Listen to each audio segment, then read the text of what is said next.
I'm Vincent Fluellen, Associate Vice President and Chief Diversity Officer here at Webster University. I use he, him, and his pronouns. It's a pleasure to welcome each of you attending in person, as well as our friends who are virtually joining us, but we still have that technical difficulty that I mentioned earlier. So we're going to move on, and we have a recording, and we will share it out with them later.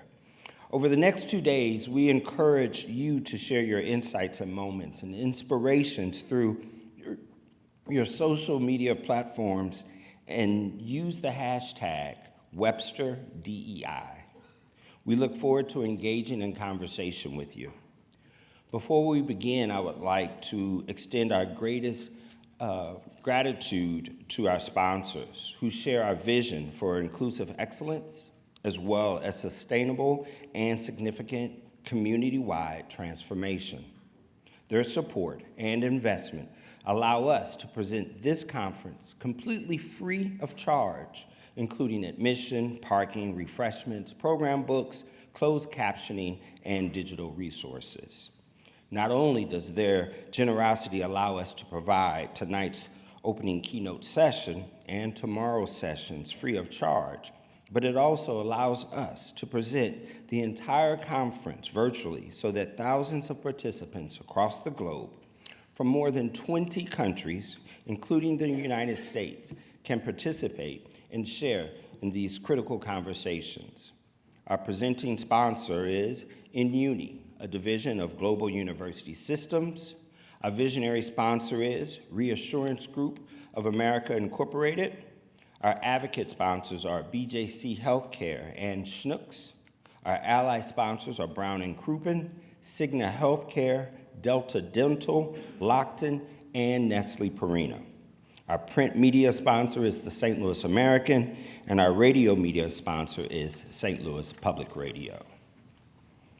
Please join me in welcoming activist, minister, philanthropist, and my pastor and good friend, Reverend Dr. Starsky Wilson.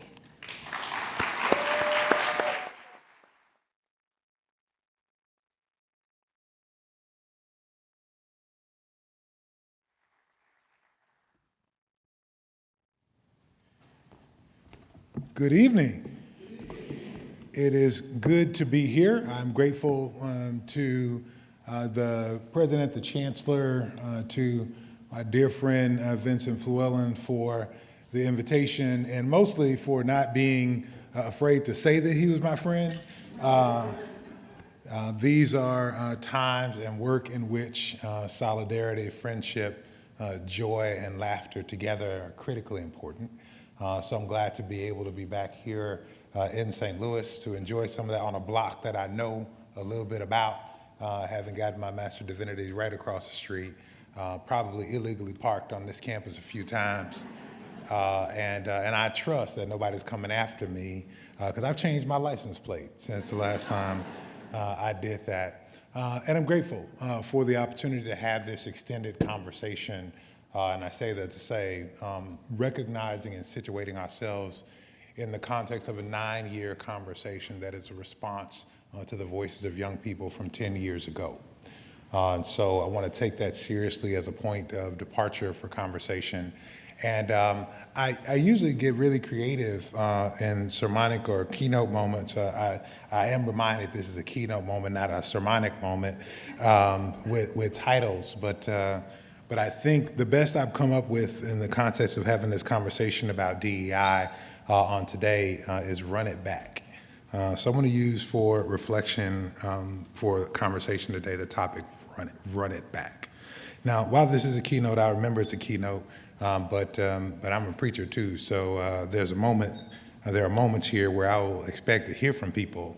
It'll help me keep my time and stay focused. Is that all right? See, y'all, we got to practice this thing. Is that all right? Yes. All right. I say run it back, and I want to begin this conversation about DEI and perhaps help to set up the conversations for tomorrow by seeking to disentangle some elements that we have come to entangle in a way that give people political cover and cause us some difficulty with response. So first, I want to be a little more precise in our analysis so that we might have a focused response in a moment that calls for us to move and to act as much as we speak. In this moment, we have come in the context of the pandemic, perhaps because of the fog of it, or because we have a date certain for a Supreme Court decision. We have come to conflate at least three streams of conversation that are related to one another but are not the same thing. Somebody says not the same. In the context of the pandemic, because of the United States in particular and the West's work more broadly to undermine and displace children and youth rights, children and youth voice with parents' voice, most especially in the arguments over the UN Convention of the Rights of the Child that occurred when I was a child in middle school. We have come to understand parents' rights as an appropriate placeholder, an appropriate voice in public conversations, especially ones related to education for children. The challenge in that, of course, is that we undermine the whole human dignity of children and youth themselves, as if they cannot speak for themselves in matters that are related to them. That may not sound like a problem to you until I say Moms for Liberty. Moms for Liberty is that group who, on a parents' rights platform, as designated by the Southern Poverty Law Center as a hate group, went into and guided, even without their own children in the school districts, went into school districts across the country and argued against teaching relevant history in those schools, argued against social emotional wellness for those students, argued that those young people did not need to be vaccinated from COVID-19 on a parents' rights platform. We had people use the term critical race theory inappropriately to speak of accurate history.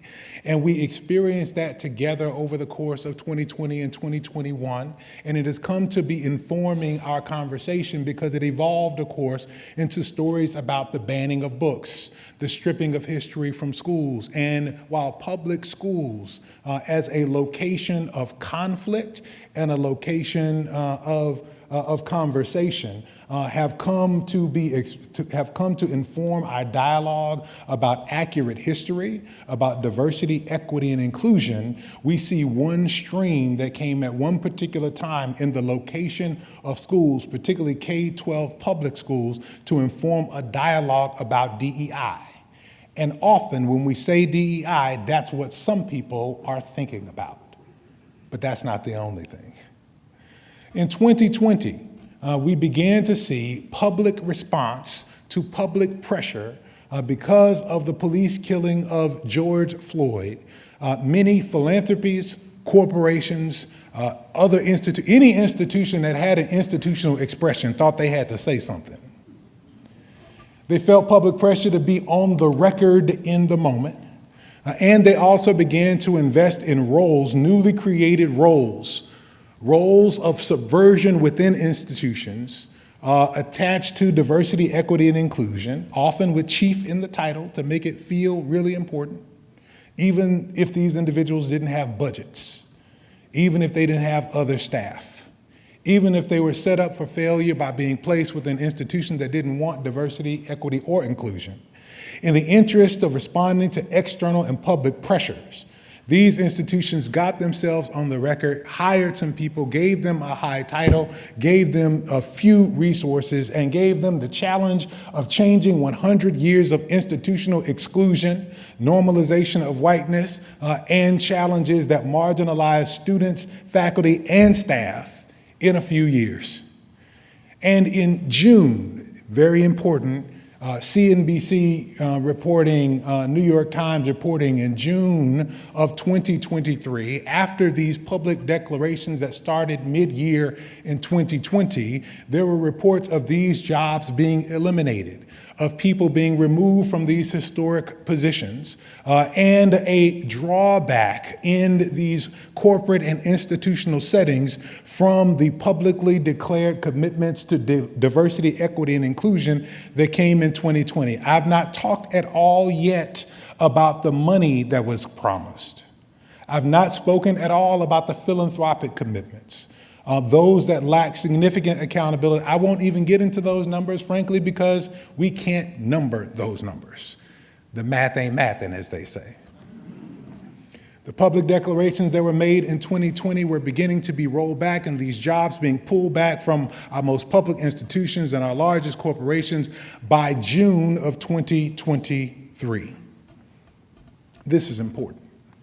It is important because that second strand, if the first strand had to do with culturally relevant pedagogy and the argument of parents' rights to oversee education in the context of public schools that are K through 12, is one strand of what people think about when they consider DEI. This second strand finds its location in large corporate and institutional settings.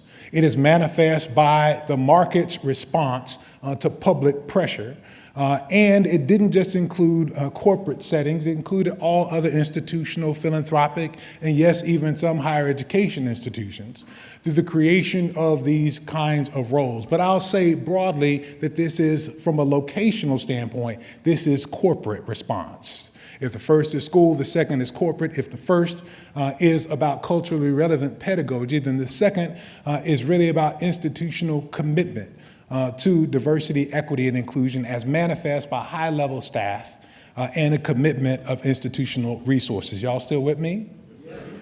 So then we find ourselves at a third strand that I locate very intentionally after June of 2023, because on June 29th, the end of the month, June 29th, 2023, we began to see another expression because of the work of the Supreme Court. In a 6-3 decision, began to articulate what came to be understood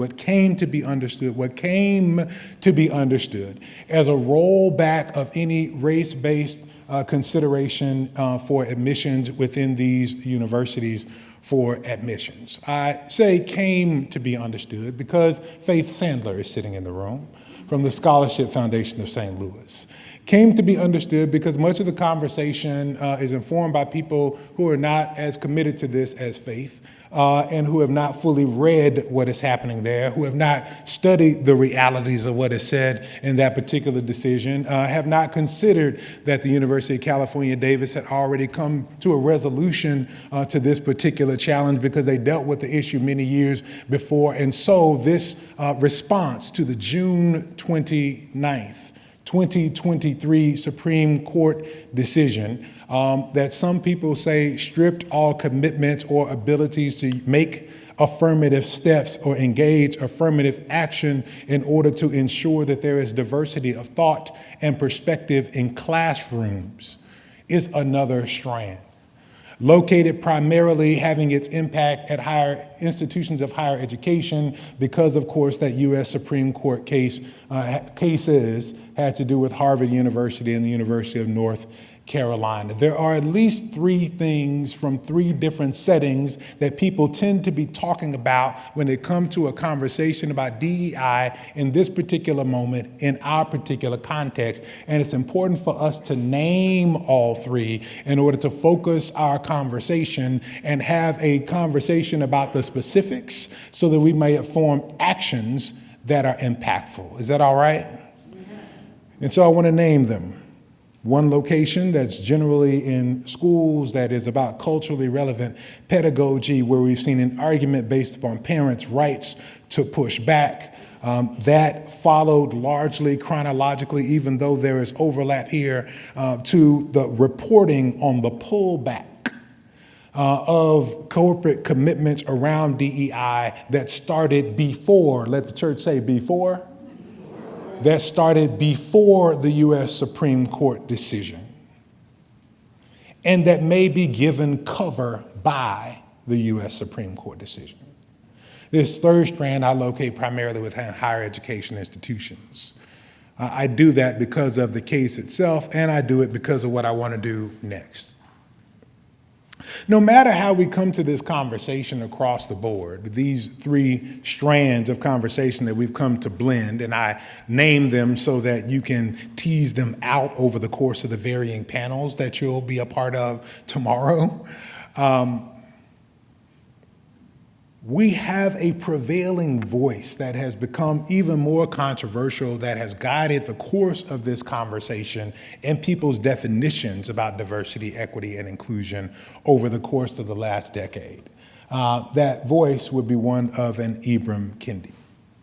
I named Ibram Kendi because I want to lift his work that came before this decade of engagement under another name and point people perhaps to this scholarship to inform what I think would be a more effective response. When known as Ibram H. Rogers, in 2012, Ibram Kendi produced for the world a book entitled The Black Campus Movement, talking about Black students and the racial reconstruction of higher education between the years 1965 and 1972. Pause, stop. Why'd you make that leap? I made that leap because it's Black History Month. I know it's a DEI conference. I know there are other expressions that we will seek to affirm. I'm standing in the particularity of my own Blackness. I'm standing in the context of a space and place that has come to transform conversations about the Black freedom struggle 10 years after the killing of a Black boy who was 18 years old. I stand in a context where a mobilization of thousands of citizens in this community over the course of a year catalyzed and topped off the largest mobilization for civil rights and social justice in America since the Montgomery bus boycott. I stand in this because I believe there is something about the brilliance of the Blackness that shows up on campuses across the nation that has something to say. I also say it because it's Black History Month. And when this was about Negro History Week, Carter G. Woodson made an impressive claim. He suggested in 1926, he began this work on February 7th, 1926, he expressed in that context of lynching. Many would say August 9th, 2014 was a lynching. In the context of lynching, he suggested that this crusade was larger than lynching. This work of African American history and its teaching was larger than the crusades against lynching, because there would be no lynching in our society, perhaps no police killing in our society, perhaps no reputational lynching of Harvard University presidents in our society if the lynching did not begin in the classroom. And so I come to suggest that part of the challenge with these three strands of the conversation about DEI is that we have not stopped by the way of the place where we could have stopped it in the first place, in the classroom. I come to suggest that one of the reasons why the affirmative action debate is typified in the US Supreme Court case is because those who were and those who perhaps are enemies of having the realities or the fullness of humanity affirmed on our campuses, in our institutions, and in our schools, they may not make good human judgment about our collectivity, but they make very good political decisions with precision. And they understood that universities were the appropriate grounds upon which to advance upon multicultural expressions. They were the appropriate grounds upon which to gain political points by using others' particularity and humanity. And we perhaps should learn that these are grounds that need to be protected as well. And so, because I believe in the brilliance of young Black students and students in general, and because I am informed by this perspective in history and Carter G. Woodson, because I happen to be talking to you in Black History Month and happen to be a Black dude, I want to consider that the fulcrum point between these K-12 schools that are impacted by people who are not always even parents, declaring that we don't need to teach history, and the corporations that will hire generally Black women into made-up roles to do their bidding for a few years and then send them on their way, set them up for failure in the context of corporations and philanthropies to do a job that they know they didn't want done in the first place. That between these two places we find institutions of higher education, where we have responsibility for setting the standards for how we will admit the students who come to us from K-12 public schools. and where we have the ability to inform the pipeline of corporate figures who will be making those decisions for our largest institutions. We no longer need to make the case. I'm just going to tell y'all a few things. I'm going to finish the talk, but you no longer need to make the case that it is in the beneficial interest of the institutions to be diverse. You no longer need to make the business case, the policy link. Good St. Louis and Angela Glover Blackwell, founder of Policy Link, made the case a long time ago that equity was the superior business imperative. You no longer need to make the case that if a company wants to sell their product, then they need a staff, they need an administration, they need a team that actually looks like the community they want to sell it to. The reality is these things were proven a long time ago. If anybody doesn't believe that diversity is in the best interest of their institution, in their corporation, or their classroom today, if they want to admit that to you today, they don't want to believe it. Don't waste time on trying to make an intellectual and rational argument on someone who's not a legitimate partner. C, for what is in front of you. A commitment to a particular political perspective, or C, for what is in front of you. A commitment to the aggregation of authority and or privilege within the context of a people who are becoming or who are already a part of the global minority. C, what is in front of you, a political stance, not a place to make a rational argument. I'm just suggesting you don't waste your time.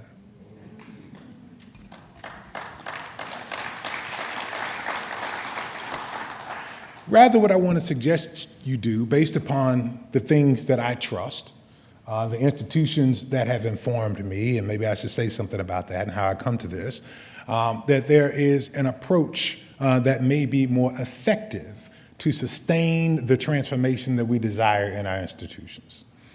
If we understand and we find ourselves in a moment that individuals will use the courts or other or other institutions that minoritize certain perspectives but center them at the same time in order to sustain the status quo, then maybe I should use a different approach to trying to impact and effectuate the change that we want in society. Maybe these settings are not the ones we need to use.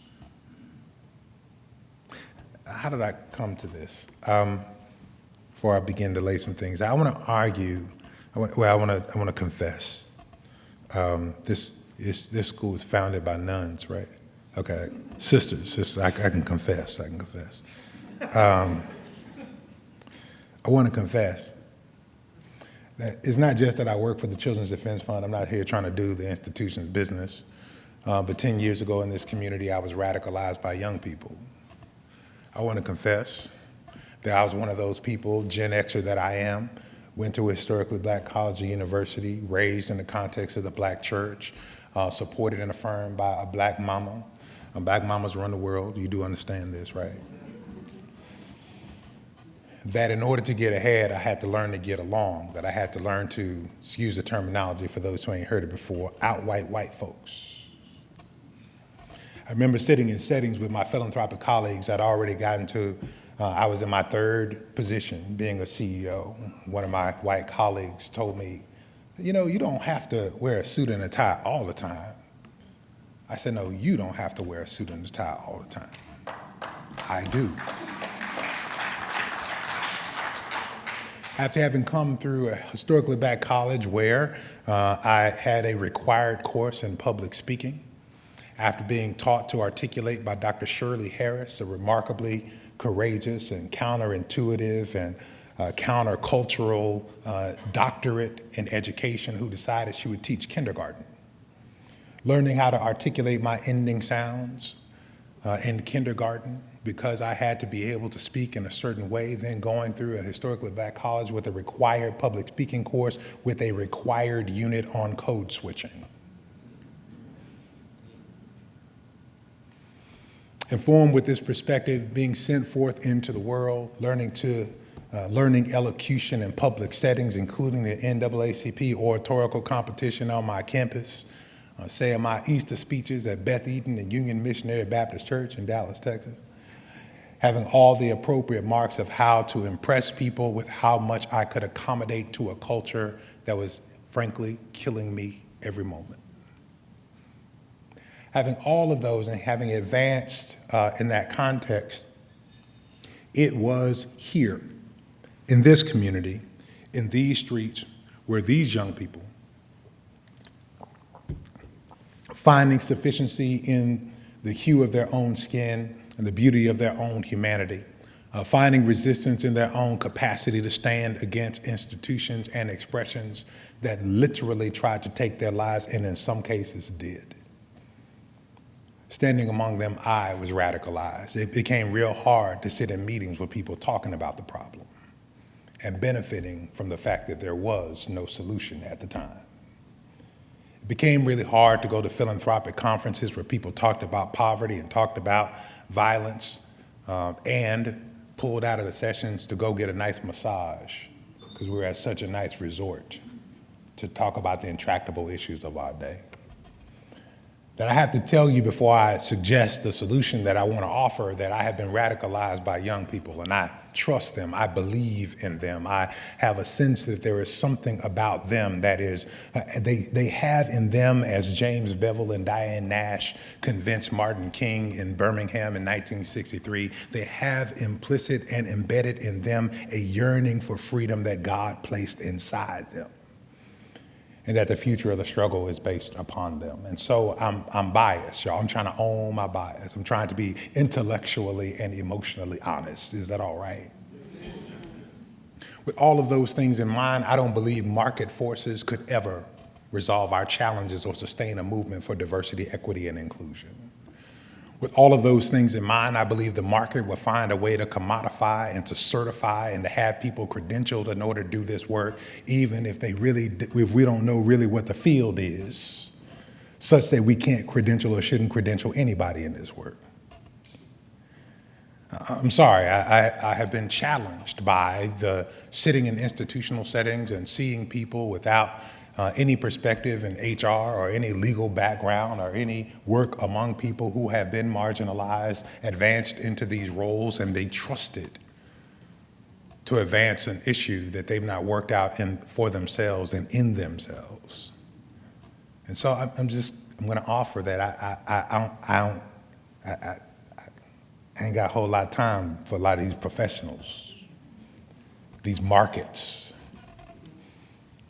I've told you that I believe the institutions of higher education are the most critical places to do this work. I've told you that I believe that those who want to roll back DEI, those who want to cause a chilling effect upon people who are committed to the work, want to stop it here in the higher educational institutions. And I've told you that not just because I'm reading what somebody else is doing, but because of where I see the resource. I told y'all I was biased. I see in college-age young people and students across the country the greatest resource for a sustained transformation for diversity, equity, and inclusion, the greatest resource that we have as a nation. And I say this based upon the work of the aforementioned Ibram H. Rogers.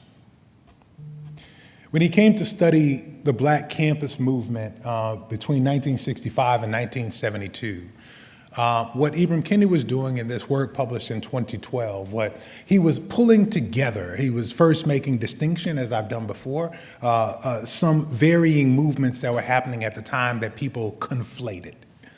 People conflated the Black Power movement and the Civil Rights movement and the student movement broadly into a thing they call the Black student movement. He sought to disentangle them and speak specifically to the Black campus movement, that expression of young people on more than 1,000 campuses over a 7 to 8 year period, predominantly white institutions and historically Black institutions, seeking to push back against some normalizing forces, some critical elements that had caused what he calls the constitution of higher education at the time. These 4 critical elements he talked about at the time were a moralized contraption, The moralized contraption had to do with those, especially on HBCU campuses like mine, the connection between the classroom and the chapel and the community, where people were given certain marks of what it meant to be a Negro educated in America. The moralized contraption that told Black students when to walk, when to talk, how to speak, when to speak, that shaped them in a particular kind of image to get ahead in community. The moralized contraption met with the standardization of exclusion. This standardization of inclusion affirmed the reality that it wasn't just that Black students got left out, that Black faculty got left out, that Black administrators got left out, that Black presidents got left out. Once we shifted to campuses that were predominantly white, what we were talking about was an effort and a system to keep people out. So this response had to have as much of a systemic, structured approach to responding as this system of exclusion, this standardization of exclusion had built in itself. There on white campuses, we also found, or maybe find, a normalized mask of whiteness. This doesn't take a whole lot of work. You just take something like European literature and call it literature. You just take American history and call it history. You normalize, you center the perspectives of that which you want to be the norm, and you don't consider the others at all. And then finally, of course, he talked about ladder altruism, particularly prominent on HBCU campuses, but also on predominantly white campuses that have had Black students even for some time. Ladder altruism is this commitment and this affirmation that you are the chosen ones. And that you, Black students, if you will do well, can get ahead, and you will be the ones who will create the ladders upon which your people will be lifted to another level in society and in community. And you have the responsibility to be a role model. This effort, these affirming phrases that keep you separated from the people that you actually need to be in community with, in solidarity with, against the real institutions that are creating the harm, not just the predominantly white institutions, but also the HBCUs, what they called at the time the Negro universities, that these students decided needed to finally be Black. That didn't mean anything to some people. I learned this thing from this dude that y'all might know. His name is Mike Jones. Who? Mike Jones. Ask somebody around you around my age, what I just did there. It's a political leader over a course of years here in St. Louis who I've come to call a mentor, and he hadn't yet denied me to my face that I'm a mentee and a decent student, hopefully. He has this construction about the difference between African American elected officials and Black politicians. I hope I can say this out in public, Mike. African American is a census category. Elected officials are those who have figured out how to find their way into office. Politicians, on the other hand, are people who understand the use of power. And those who are Black are people who are sent forth from a community with a particular perspective that is grounded in that community and held accountable to the community. Black politicians can answer the question, who sent you? The community will claim them as much as they claim the community. Students on these campuses wanted their universities to be more than Negro. They wanted them to be Black. Accountable to a more progressive perspective, accountable to a growing body of work, accountable to Pan-Africanism in some ways, accountable to a growth that reached beyond the accommodation of society at the time, accommodation to whiteness in particular. Why am I saying all of this? I'm saying all of this because it was this group of students responding to these four critical elements that transformed the face of American higher education. These students without syllabi and without faculty in place, without Black people on the board, develop their own curricula and syllabi to advance and to make the argument for Black studies courses, for Black cultural centers, for Black faculty. These students created an expression that has sat within higher education and transformed its face, often in the face not just of recalcitrant trustees, regents, and curators, not just in the face of chancellors and presidents who didn't want to go along, but also in the face of police who would break down barriers on campuses where they had to find themselves in safety. I'm suggesting to you, for those who don't like my long stories, that internal contestation for the transformation of institutions is more sustainable than responsiveness to external pressures in a political moment. I'm suggesting that these students who understood and saw a bigger, brighter, and better way are the ones who transform the face of higher education in the ways that we have found it in this room. And it will be this kind of commitment of these kinds of students in a sustained way pressing that will sustain efforts of diversity, equity, and inclusion in this moment in the ways that they did in the moment before we had language to call it such. I had a conversation with a remarkable group of high school students who are here today in the reception prior to this about the pre-DEI movement, the pre-DEI language, the pre-DEI commitment. At that point, it was just a freedom struggle. Freedom struggle for people trying to find their way in the center and transform the institution so that they might live. This is ultimately what I'm suggesting. I'm suggesting that yes, there will be and should be appropriately fights in the courts. I am suggesting that those fights will not resolve the timidity of trustees of large philanthropies in this country who would rather listen to the general counsels who tell them, hey, we might want to pause on that program we've been running for 20 years to get more Black people in healthcare through fellowships. That we're not going to find the answers through corporate charitable giving programs. They would rather count the number of heads in a classroom than actually invest in movements for transformation, who are really just giving out of social and corporate interests rather than giving because they need the community to change. You can choose who you want to trust. You should vote, but please don't trust the future of your dignity and humanity to elected officials who have to raise resources in order to run and get in front of you. What I'm suggesting is trust students, trust young people. Maybe it makes sense to trust for the commitment of a transformed world that has diversity, equity, and inclusion at its center, to trust the most diverse segment of the American population, those who are under the age of 18, the 74 million whole human souls in this country, or the 30 million between the ages of 18 and 25 who joined them to make up the most diverse population America has ever seen.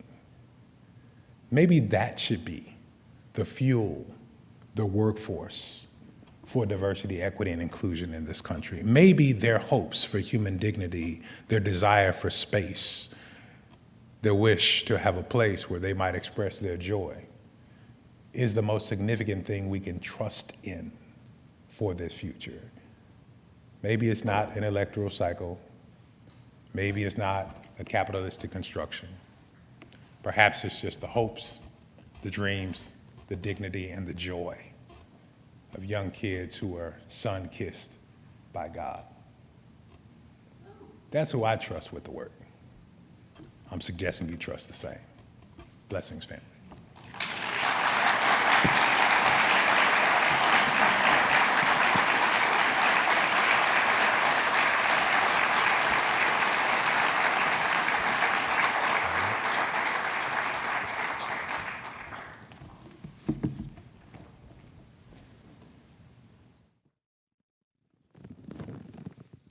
As I figure this out, just join me in giving another thunderous round of applause for Starsky Wilson.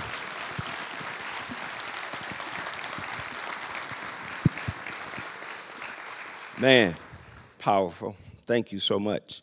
Those of you who know me know that I rarely wear socks. But, you know, I had to wear socks tonight to sit next to him, so I'm wearing my socks. We're going to do some Q&A, and it is my understanding that there are some mics, or will be some mics out. Have an opportunity to ask a question, and Starsky and he will answer the question. I may just add a thought or two to that. I'm going to save the hard ones for him, though.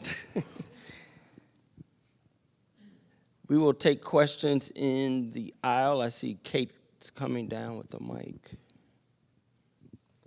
And Remy, maybe if you can grab one and do this aisle here, please.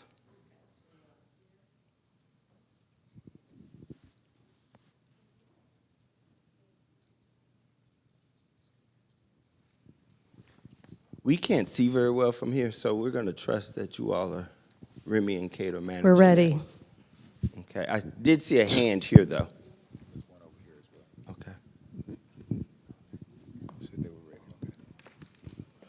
Let's do this instead. Instead of having them run, will you all join them in this aisle for Kate and in this aisle for Remy? If you have a question, just queue up behind them, please.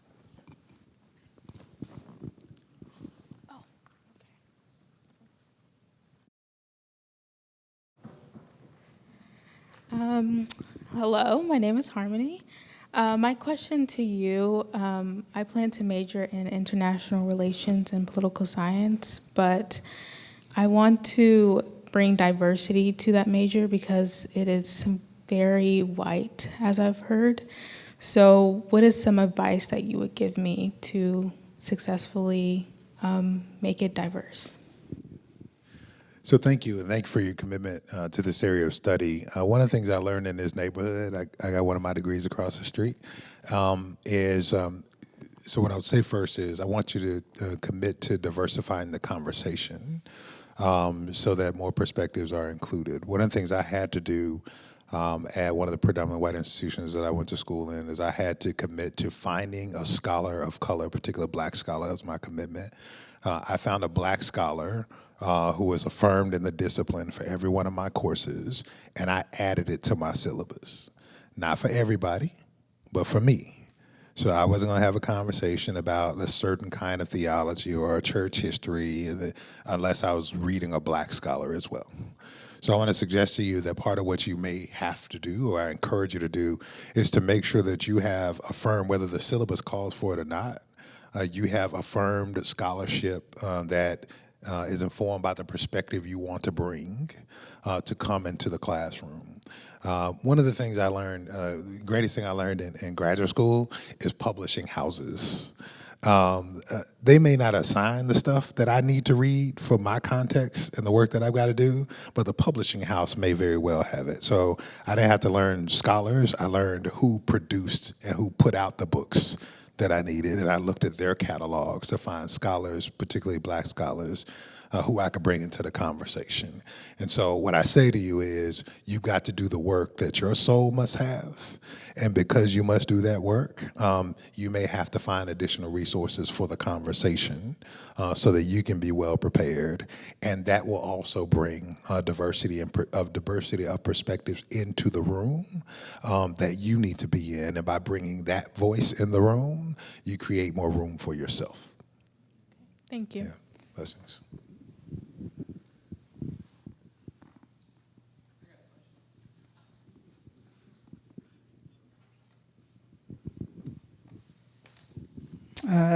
Hello. I guess we're saying our name and stuff like that. My name's Brian Pearson Jr. I am the CEO of a tech company here in St. Louis. It's actually partnered with Webster University for their off-campus housing program. I'm super thankful for Webster University and everything it's done. It was the first college to believe in me in the world, and now is a part of a growing network of colleges in America, and I'm super thankful for that. And, you know, just as a person I've been in 13 cities in the last 2 months, and I've seen this kind of this like silent anger from like a class of this this kind of secretive institution of like white money as the world becomes more and more diverse and there's more and more opportunities, which means there's more money to be made because there's more people in the economy, and as able to, to participate. What do you see the role of like groups like the Children Defense Fund and educational institutions playing in an environment where it's becoming incredibly toxic behind the scenes, and still having events like this, still trying to diversify majors? And like, what are your thoughts on that, your opinions, and what do you hope to see? No, thank you. Connected to what I was kind of sharing here, I think our primary work in this moment is to make sure that young people are prepared. And I say this in a couple of different ways. I've written some pieces to suggest we're also having these conversations right now about democracy. As we're talking about diversity, we're also talking about democracy. We're talking about the potentiality of the American dream, this multiracial, multicultural democracy. And frankly, we've not had the demographic capacity to produce that until now. Young people actually present to us the first opportunity to live out what King talked about in Beloved Community, this multiracial, multi-ethnic community of peace and justice, where love is the governing ethic. So the demographics set the stage, but they don't shift power on their own.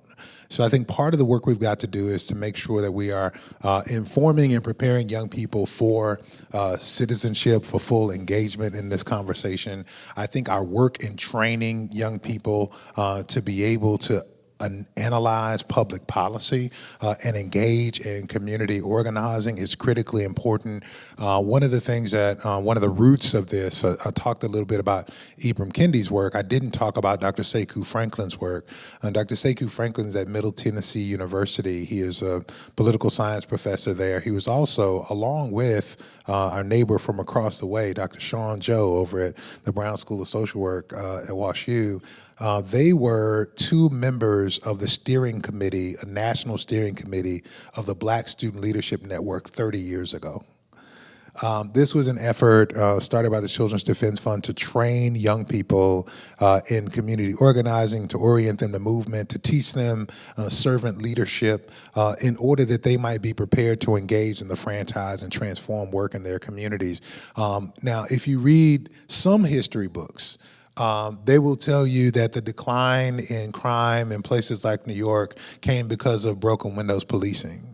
If you read more expansively, you will see that that decline in crime happened at the same time as the largest boom in youth organizing that we had seen since the student movement in the 1970s. And they would say that that community organizing, responding to community issues, is actually what led to that decrease in crime. Now, I know how the things go, and I know we attribute all credit to the people who write the books, but I'm just saying. Part of our work of preparation is creating spaces where young people can be prepared to engage the franchise, to engage in citizenship in civic ways, to solve issues in our community as informed by the perspectives of history. And as we do that work, I think we're doing the work to create a broader conversation, and we're responding to some of the challenges that we see. The reality is, I mean, you kind of got at this with some of the kind of corporate conversations. It is absolutely, diversity is broadly and absolutely in the interest of all our American institutions in a globalized society. Who is not in the interest of is small groups of folks who want to hold control of power and authority because they see themselves being erased or replaced, which frankly, in and of itself, I think is delusional. I had the occasion, I don't know why I'm talking myself into this. Come on. Last night on social media, the Attorney General of this great state decided to attack a school superintendent who I've had to, for this school district where we find ourselves. Now, it's one thing to he's a lawyer, never ask a question in open court that you don't know the answer to. That's a rule. It's one thing to say that you found a thing. It's another thing to go off, is highly irresponsible to go off talking about things that you say somebody said. Like he declared a bunch of rumors and pointed at or called out the commitment to diversity of a school superintendent in an increasingly diverse school district, suggesting with a shot across the bow that he may face the consequences of the state's judicial system for trying to make sure that the faculty look like the students. Can we have a teaching moment? I suggested in a media interview earlier, I don't know if it'll make the news, so I'll repeat it here. That brother got some learning to do. There's this thing called relational capacity. Say relational capacity. Relational capacity. Relational capacity is the cultural connection between a teacher and a student that allows a student the safety to learn.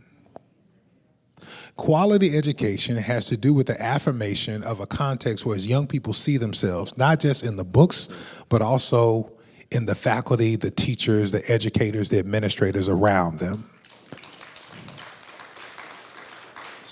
So the Attorney General, who doesn't know much about education, decided to attack a school superintendent whose job is education about creating the conditions for young people to be educated. Now, I'm biased. I told y'all I'm going to tell you my bias.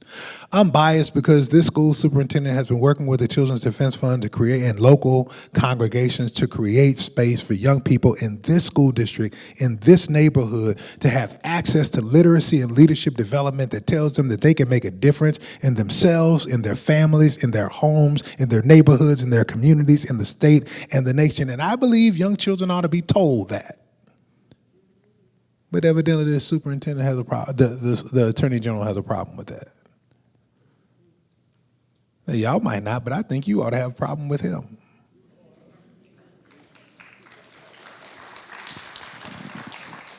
Can you tell us a little bit about the Children's Defense Freedom Schools?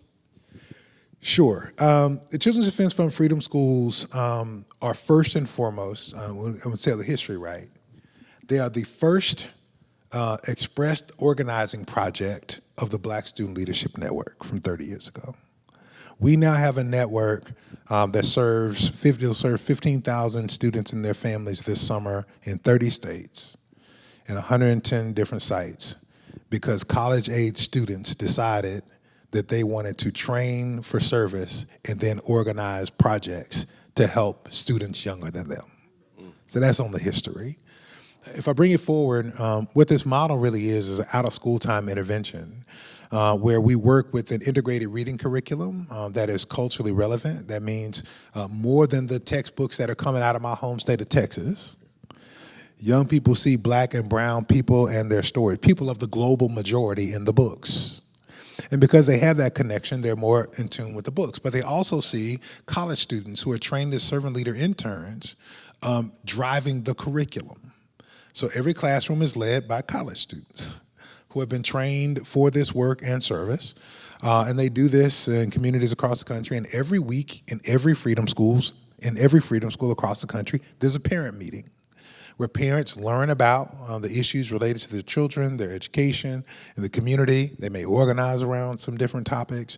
And so that curriculum is something that has been advanced really over the course of the last 30 years. Some of the largest expressions and networks around freedom schools have been right here between Kansas City and St. Louis. It has produced remarkable scores of leaders who have come through this community, some who are pastoring churches, some who have been state legislators right here in this community. And so it's our signature program.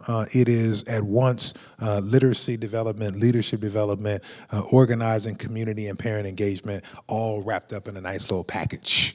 And it's real fun. Nice. And there's the one then here in the Webster Grove School District. Yes, here Webster Grove School District partners with Peace United Church of Christ. They host a Freedom School right across the street.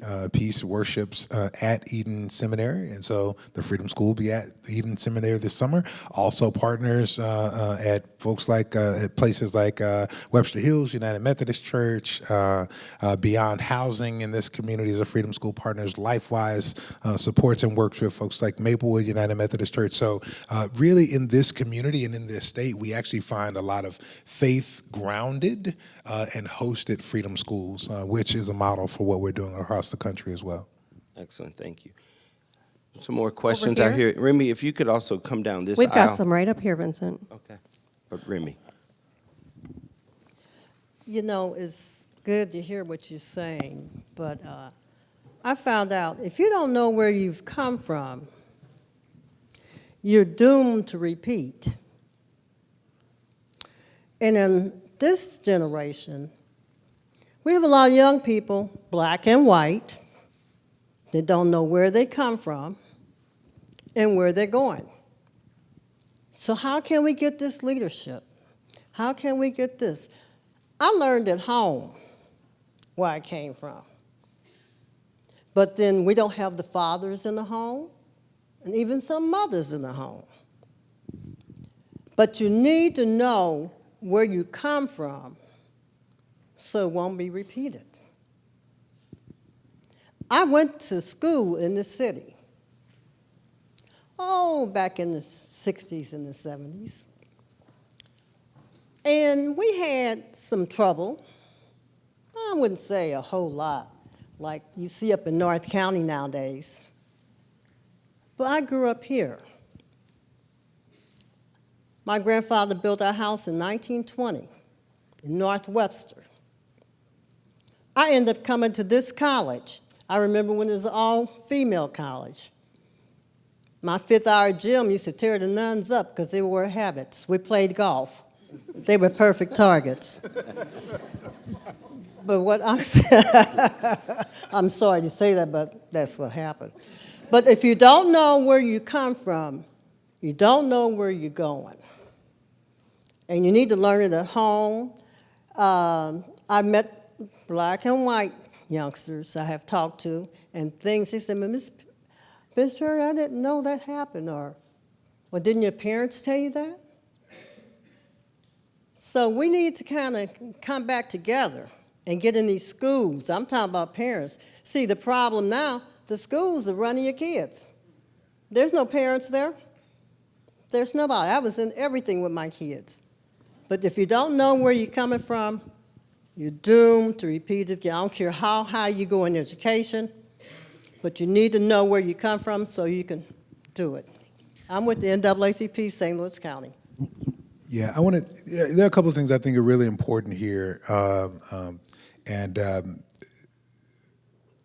I want to be thoughtful about. This matter of knowing history is critically important, which is why it's the contested ground. Before we were having national conversations about whether we would teach accurate history, Children's Defense Fund State Office was surveying the systematic removal of civics education from schools in Texas. I say this for a couple of critical reasons, so I need y'all to lean in for a second because I can't say this real loud. Public school is not about getting jobs. We have allowed over the course of the last 15, 20 years a codification and a commodification of public education. I sit here in the St. Louis region, which gave the nation its first public kindergarten. To say that we have a crisis of mission in public education, that it was not to prepare people for the workforce. Public education is to prepare an educated citizenry to engage the franchise. It is to prepare people to be the volunteers and the voters that we need them to be, educated when they go out to the polls. And so the systematic removal of civics education from 8th grade, from middle school generally, from high school specifically, has this effect we have studied in our Texas State Office. It has the effect that it reduces civic participation broadly of black and brown students specifically if you don't go to college. If you don't learn civics in school and you don't go to college, you don't vote. You don't volunteer. if you're black or brown. Who benefits from that in the state of Texas? The same people who will benefit nationally. So yes, you must know your history, and you fund a public program that should be teaching history, and it is displacing the history in order to prepare your children to be cogs for people. I'm not against corporations. I am against people taking what should be an educational program and turning it into a training program so that they can benefit from my children. And I think you should be too. That's one. The other thing I want to be clear about is I pay enough attention to the data and maybe because I'm a black daddy, I find it important to say that civic engagement is critical to policy analysis, and policy analysis helps us to understand how our great memories of family are important and should be affirmed, and were systematically broken down by public policies that made particularly black parents make decisions about whether they economically are better breadwinners when they stay, or whether more resources come to the family when they leave because there's a penalty for them being there. So if I can only earn $15,000 a year and I'm told that my primary job is breadwinner, then if state resources can come in at $20,000 a year, then am I a better breadwinner if I stay or if I go? And when we understand that housing policy and family support policies in the U.S. have made black families make that critical decision, then we think differently about the critique of the black family. Black family stability that somebody wanted me to study when they assigned me to the Ferguson Commission. We just forgot that part because we knew better. We knew what people were up to with that analysis. We also understood that in an African cosmology, because we were talking about diversity, equity, and inclusion here, right? In the African cosmology, the nuclear family of the West, they never worked. Frankly, it ain't never worked for white people. And it definitely never worked for black people. The African-American family is matriarchal and matrilineal. It is centered around not just mama, but big mama. It does not stop at the household. It goes all the way up the street. That philanthropy in our community doesn't stop at money. It's cooking in a pot big enough to feed them Johnson kids from up the street. And we don't define family in the same kind of way. We're talking about diversity, equity, and inclusion, right?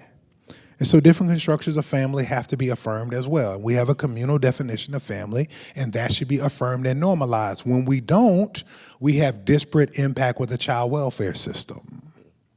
Because people look at our family and say that it's not normal, they say it's inappropriate, and then they take kids away and put them into custodial care. So yes, we got to know it. The public schools have a charge to teach it. And while we have appropriate, sometimes, critiques of these schools and how they do their work, we also got to name another thing. People are not making enough money to engage in the public square in the manner that our parents did. My mother, largely a single mother, 5 children, was the Parent-Teacher Association president 3 times at Benjamin Franklin Durrell Elementary School in Dallas, Texas. 3 times because it was 5 of us, and every time one of us came through, sometimes we overlapped, she served the Parent-Teacher Association as the president. But she didn't have to deal with the same things that the parents on the north side have to deal with. I pastored on the north side. I engaged with a middle school in the neighborhood. And I realized with the consolidation, with the decline in population and the consolidation, y'all don't want to hear about this part. The decline in population, the consolidation of districts, that young people got bused from one side of town to the other side of town in order to go to school. The parents had to then catch a bus from one side of town to the other side of town on a school in a public transportation system that did not make sense to make it to parent meetings at night. It don't fit. And if I got a second job in order to feed the same kids and I'm trying to make sure I go to school and get educated, then I ain't got time for that. I'm sorry. Not that I don't want to. Not that I love them any less. But could y'all please get these grocery stores to pay me a little bit more? Could you please deal with the system that allowed for you? Yes, you got to be engaged in your child's life. And you got paid more of a livable wage than I do. And so this is that, and that is this. These things are connected. And I just want to say, just like we do with the kids, before we ask what they did, we should ask what happened to them. We need to do the same thing with some of these parents. Don't just ask what did you do or what didn't you do, but what happened to you? How did these policies act upon you to create the system in which you live? I'm sorry. Church. Good evening. My name is Coy Nicole. I am an author. I'm also a corporate trainer. And one thing that I've done recently is release 2 coloring books for Black History Month for Black and brown children. So one of the things as a creative and an influencer that I would like to know is, what do you see a person like myself moving towards to be more effective with children? I have 2 degrees in communication and study pedagogy, so I do understand the importance and the difference between that and adult learning. So I would like to know, based on that information that you shared earlier, what do you think that is the most effective way, and what would you like to see, even in content? Thank you. No, thank you. I'll ask really quickly, are you familiar with Goldie Muhammad's work on unearthing joy? I commend that to you. We've been talking a lot at the Children's Defense Fund about not seeing children as the source of intervention, but rather seeing the community around children as the source of intervention. That young people have, just like I said, they have a yearning for freedom. They also have embedded with them a sense of joy that they desire to express. If you leave a child long enough, you leave them alone, let them know that they're safe, they're secure, and they're seen, they're going to sing and dance like nobody's watching. There's an educator by the name of Goldie Muhammad who's been doing work around unearthing joy, helping us to think about pedagogy in a new moment. Her previous work was around brilliance and genius with young people, and now she's beginning to socialize some work around joy. And so we are learning from her. I invite you to learn with us about that. Yes, it's about social and emotional wellness, but it's more than that, right? It's helping us to think about the aspirational frames we should have around young people and how we want to see that expressed. I tell people all the time, like, we can end child poverty tomorrow and not have young people have enough. We can end child abuse and neglect tomorrow and not have young people thrive. And what we really want is joy, and we want that expressed. And so I invite you to consider that work as a support to what you're already doing, with our thanks for the ways in which you're using your gifts with young people.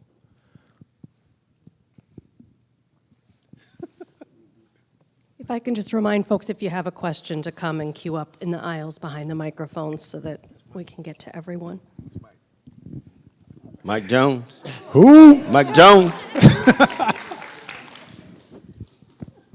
I got the message, okay.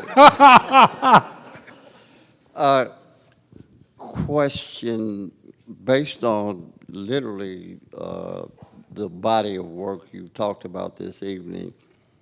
I'm old enough to be a product of the last generation raised in a segregated America. I'm also the first generation of black men who lived in desegregated America. Notice I didn't say integrated, I said desegregated. And in a lot of ways, diversity, equity, inclusion is another way to say integration in the 21st century. I'd like to hear your thinking on the unintended consequences of the success of civil rights, quote, integration, or at least desegregation, and how that impacted the devolution of what was a cohesive black community. Yeah. Thank you, Mike. It's like a public test of why I've been listening to him for all these years. So no, I think it's a real thing. Like, and I guess I want to push a little bit to suggest that diversity, equity, and inclusion can be an expansion on what we talked about in the fight for desegregation, if it is careful enough not to be so lazy as to displace desegregation with integration. Mike, I don't want to talk past everybody else in the room. What me and Mike are talking about is that MLK was trying to desegregate, not integrate. His interest was in making sure that black people had access, but he wasn't telling them that they had to go to be next to and approximate to whiteness in order to be affirmed. And of course, he had his own critique of that, that later asked at Ebenezer Baptist Church how he felt about integration and desegregation. He expressed his own concern that he may have been integrating his people into a burning house. And so the lesson to be learned there is, number one, criticality, the criticality of being clear about what we mean in defining terms. And I say that diversity, equity, inclusion can be an expansion if it can be clear that what we're talking about is a bigger table, not a piece of somebody else's pie. If we're talking about opening the aperture and expanding the frame such that we are affirming people where they are rather than saying people have to be a part of a thing that already is or to navigate that central thing. The piece around integration is I think about it spatially, like what, to the second part of your question, like what have been the challenge of that, right? The challenge is the neighborhood I pastored in at Grand and Lee. That once you told black people they could integrate into homes in North County, that they'd be in to leave North City, go to North County, to live among and with, frankly, they come to some of the neighborhoods in North City where, in the case of our neighborhood, established by German immigrants, integrate those neighborhoods because now they have access. And then those people move to North County. They plant new churches, by the way, when they go. In our case, it was a church they planted in Ferguson when they left that neighborhood. And then black people go to integrate to be with them, and then they move to West County. So it's a chase first, it's a spatial chase. But what it ultimately does is it hollows out the core of neighborhoods that were indigenous, cohesive, and strongly black in their cultural expression and identity. And they also dilute political power. If you vote based upon your address and your zip code, and you spread all of your cultural and political power into all of these other places with others and become a minority when you actually had a majority together, then you actually also have, by implication, reduced your political voice. So all of these things have implications as we talk about the politics. So it's really important in the context of this conversation to say diversity, equity, and inclusion should be an expansion, an opening of the table and the aperture, an affirmation of folks that had not previously been affirmed in the conversation with those who have been previously normalized. Because what it's not, I should say this, I hear my friend Carmen speaking to me, because it's not that we're gonna ever get to America where there ain't no white people. Like we had these conversations about diversity, equity, and inclusion. It's like, well, what about the white people? Like the white people are not going anywhere, people, right? And so our picture has to fully be, when I say it, because like I talk to activist people like white people, like who talk like white people going somewhere. Like white people not going anywhere. How are you gonna figure out how to get along? How are you gonna figure out how to affirm a wider table, not to try to displace somebody else's table? It's not about displacement. It actually is about expansion. And so I think that's how we wrestle with that while we learn that old lesson.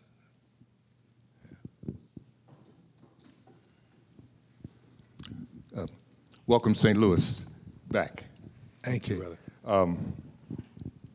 A lot of what you said, I was gonna jump into, but you covered it, which is great.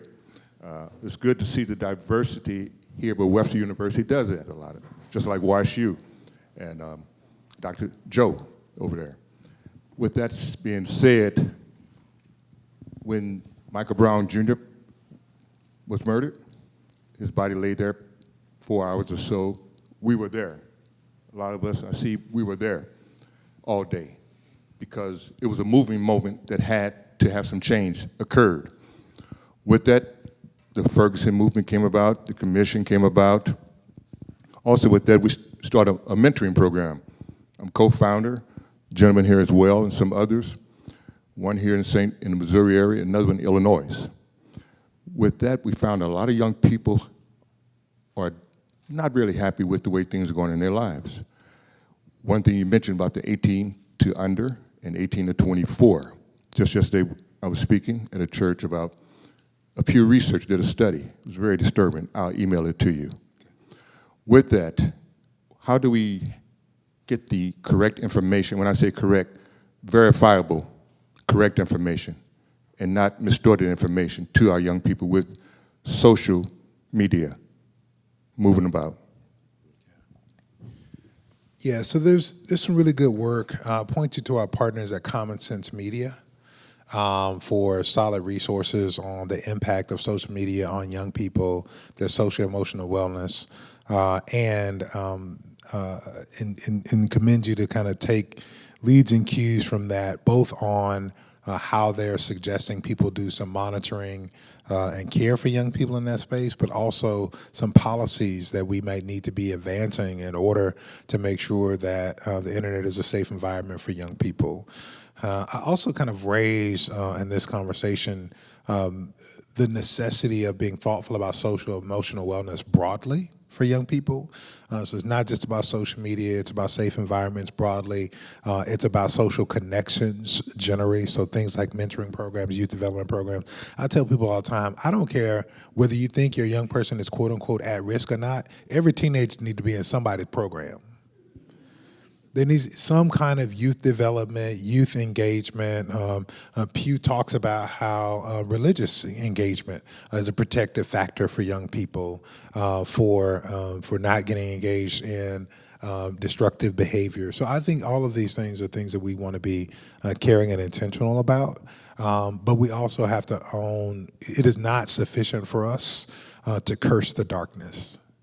I was really excited. Some of the work we do at the Children's Defense Fund is some religious organizing work. So we've been doing some capacity building with congregations and journeying with them to develop theologies of child well-being, and then seeking to inform their work and ministries with some of the challenges they see in their community.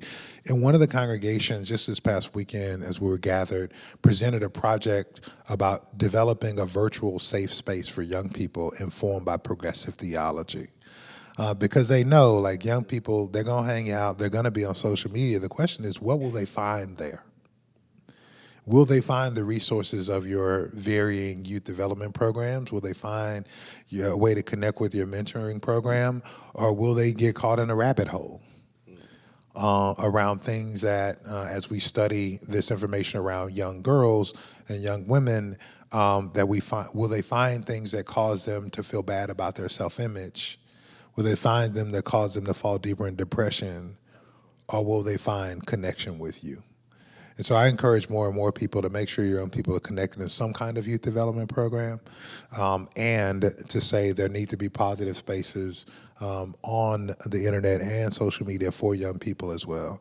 I use it in my own parenting. I send stuff. I got a 13-year-old who just decided, he's the smallest thing on the court, but he decided he going D1 as a point guard. So he now has a social media account because I messed around and took him out of St. Louis and took him all the way to D.C. So what do? I send him on Instagram encouraging things about how many shots he needs to get up a day. I send him encouragement from Kobe Bryant about his work ethic, because as small as he is, he's going to have to work harder than everybody else if he's going to make D1, right? So be in the place with your young people as well, as make sure there are safe places for them are things that I encourage.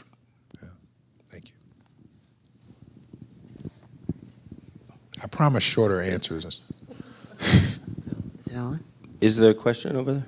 Yeah, right. so I have a quick question. So I'm Denise Washington.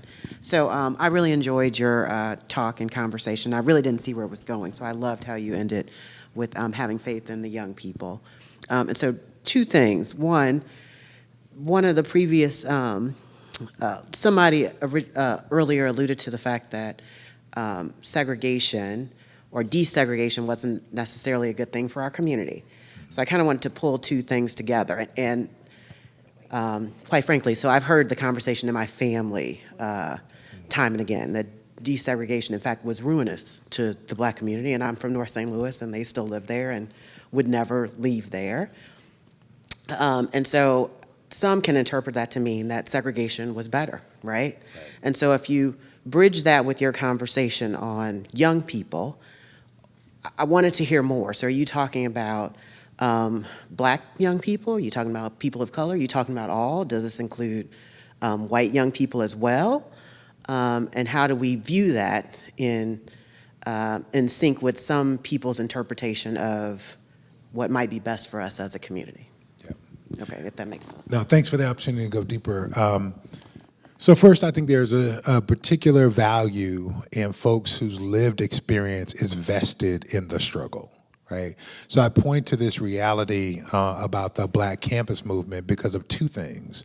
Number one, these are people who are focused in institutions and seek and focus their energy for transformation on the institution. So they're invested in the transformation. And I counterpose that to people who find themselves outside the institution trying to dictate what should happen inside it, right? The other thing I want to name, I tried to name there, is that these are young people for who are advocating for things that are directly connected to their identity. So I don't know if that was me or not, I was right. All right, they're saying I need Black studies and I need Black professors and I want Black people on the trustee board and I want a certain kind of president with a certain perspective because I need to create space for myself. Part of what I'm sharing is what, I'm informed by this by what I've learned and some of this work around racial equity here, is that the people who are most impacted have to have first and last word. So as it relates to others, right? So in a conversation about diversity, equity, inclusion, my question is, who's most impacted? So are there LGBTQIA students who need to be a part of this? Yes. Are there students who identify as women, assigned women at birth who need? Yes. And there needs to be a form solidarity for that kind of change. So I trust young people broadly. I trust some particularity about this collective of young people. And I'm saying that people who are fighting, if you want a struggle to be sustainable, then you can't outsource it to people who get paid to do it from 9 to 5. The way we would talk about it in some of the commission work is, and we would talk about it in collective impact work when I was seeing this community, is if you get to go home from the problem, then you can't have the last word on the problem or on the solution. So that's what I'm saying, is those who are most deeply interested and impacted and listen to what they say about the path, because they'll have different solutions, right? Yeah, thank you. Hi, Dr. Wilson. I was so happy to see that you were going to be here tonight, and I'm glad that I could come. My name is Marianne Mers, and like you, I am a Gen Xer, and I also see a lot of hope and faith in the college age, the younger generations. I'm currently at a place in my career where I get to work with around a lot of them, and it's cool. You know, I'm not a faculty member, I'm a peer. We're all team members selling bakery goods, and it's fun.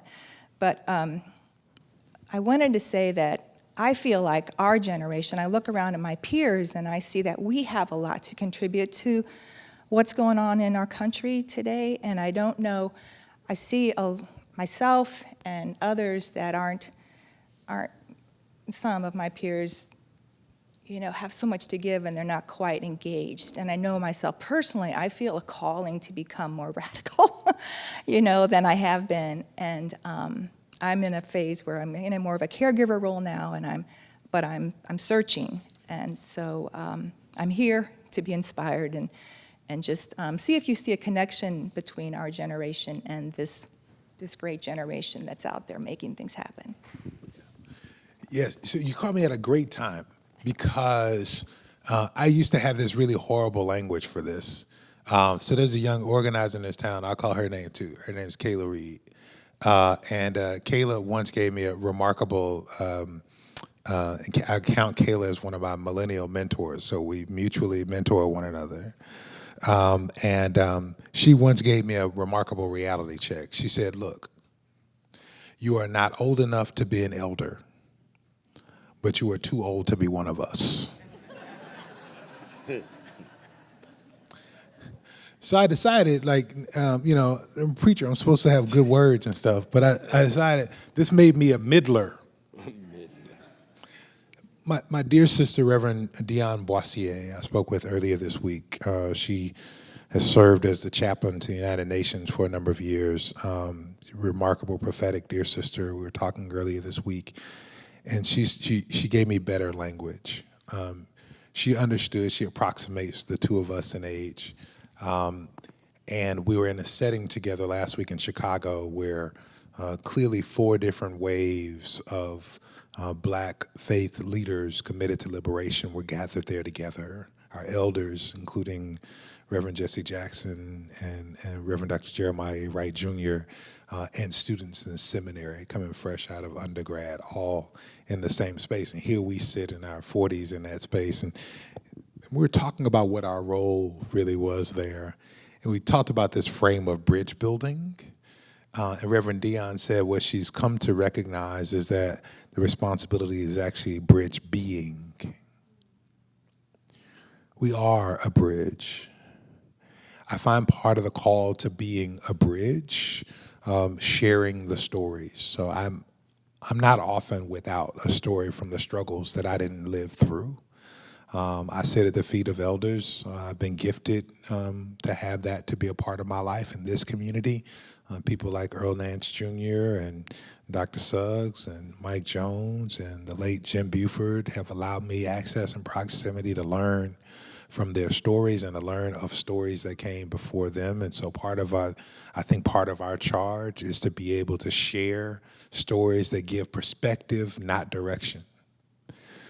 I also find that we're at a point in life where we have access to resources that younger people don't necessarily have, and that some who came before us have acquiesced to our charge. And so part of our responsibility is stewardship. How do we appropriately allocate the things that we have access to make sure that young people who have vital energy and perspective for the struggle, that they can effectively deploy it? I happened in the midst of the Ferguson uprising to be sitting on a resource of multiple millions of dollars. And I didn't know why I had the job. I knew I could do the job. I had the job for 3 years before the uprising. I found out in the uprising why I had it. Because there wasn't nobody else in this town who was going to jump out and throw money at young people organizing in the streets.